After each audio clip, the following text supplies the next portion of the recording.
တိန်းချောင်းရေပြင်ကြီးတိတ်ဆိတ်ပေးရတဲ့အထိအချစ်ကြီးတဲ့ရှမ်းပြည်နယ်ကခွန်ဆန်လောနဲ့နန်းဦးပြင်ကြောင်း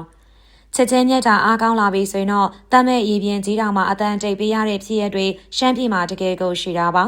လူအားခံစားချက်ပြင်းထန်လာပြီဆိုရင်တော့ဘာမစိုးလုံးနိုင်စွမ်းရှိတယ်ဆိုတဲ့အတိုင်းရှမ်းပြည်နယ်ကခွန်ဆန်လောနဲ့နန်းဦးပြင်တို့ဇလန်းလေးဟာလေဒီနေ့တိုင်လွမ်းမို့ပဲကြည်နူပဲအောင်မွေပွဲဖြစ်တဲ့ရှမ်းတိုင်းရင်းသားတွေရဲ့နှလုံးသားထဲမှာနေရာယူထားစေပါပဲ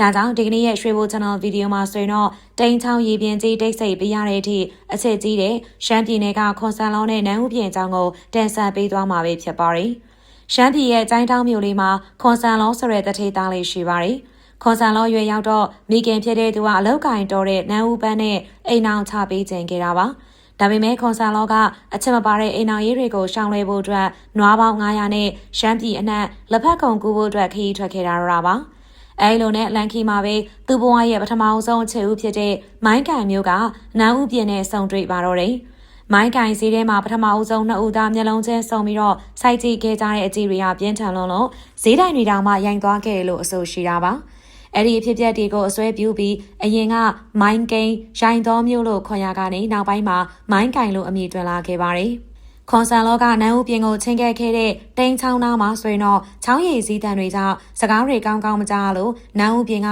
တိန်းချောင်းရဲ့တိတ်တိတ်နေပေးပါနင့်ကိုခွန်ဆန်လောပြောတာငါမကြားရဘူးအဲလိုပြောခဲ့ရကနေအဲ့ဒီတိန်းချောင်းကြီးဟာဒီကနေ့တိုင်တိတ်ဆိတ်ငြိမ်သက်စွာစီးစင်းနေစေဖြစ်ပါတယ်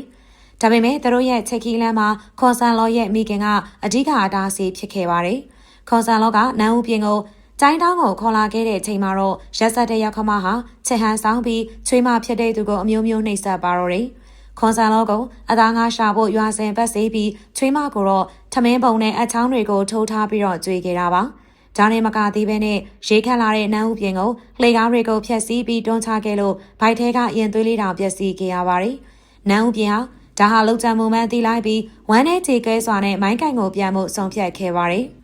ခွန်ဆန်လောအိမ်ပြန်ရောက်လို့အဖြစ်မှန်ကိုသိလိုက်ရတဲ့ချိန်မှာတော့နောက်ကျသွားခဲ့ပါပြီ။သူမချစ်သူနောက်ကိုမြင်းကိုအသက်ကုန်နှင်ပြီးတော့လိုက်ခဲ့ပေမဲ့လန်ခူလန်မှာပဲနန်းဦးပြင်ဟာကွယ်လွန်သွားခဲ့ရှာတာပါ။သူမရဲ့ရင်သွေးလေးကတော့အုပ်အောငတ်ဘဝနဲ့ပေါ်ဝေးအဖေလို့အော်ခေါ်ရင်းနဲ့ဖခင်ကိုလမ်းညွှန်ပေးခဲ့ပါတယ်။မိုင်းကင်မြို့ဝမ်းလင်းရွာကိုရောက်တဲ့အခါမှာတော့ခွန်ဆန်လောဟာနန်းဦးပြင်ရဲ့အလောင်းပေးမှာပဲမိမိကိုဓာတ်နဲ့ထိုးပြီးတော့အဆုံးစီရင်ကသစ္စာရှိစွာနဲ့ပေါင်းဖက်သွားခဲ့ပါတယ်။ရဲဆန်လာတဲ့ခွန်ဆန်လောရဲ့အမိခင်ဟာတေပြီးရအောင်မှာပဲသူတို့ကိုပေးမပေါင်းချင်လို့အုတ်ကူနှစ်ခုကြားထဲမှာဝဇက်30ချပြီးတော့မြုပ်နှံစေခဲ့တာပါ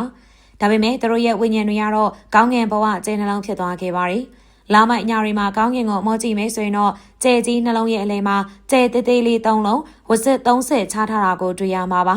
ခွန်ဆန်လောကိုစားပြုတဲ့ကျဲလေးကတော့သွေးဆုံးပြီးတော့သေးဆုံးခဲ့ရလို့အနီရောင်တောက်နေတယ်ဆိုတာအံ့ဖွယ်တွေ့နိုင်ပါလိမ့်မယ်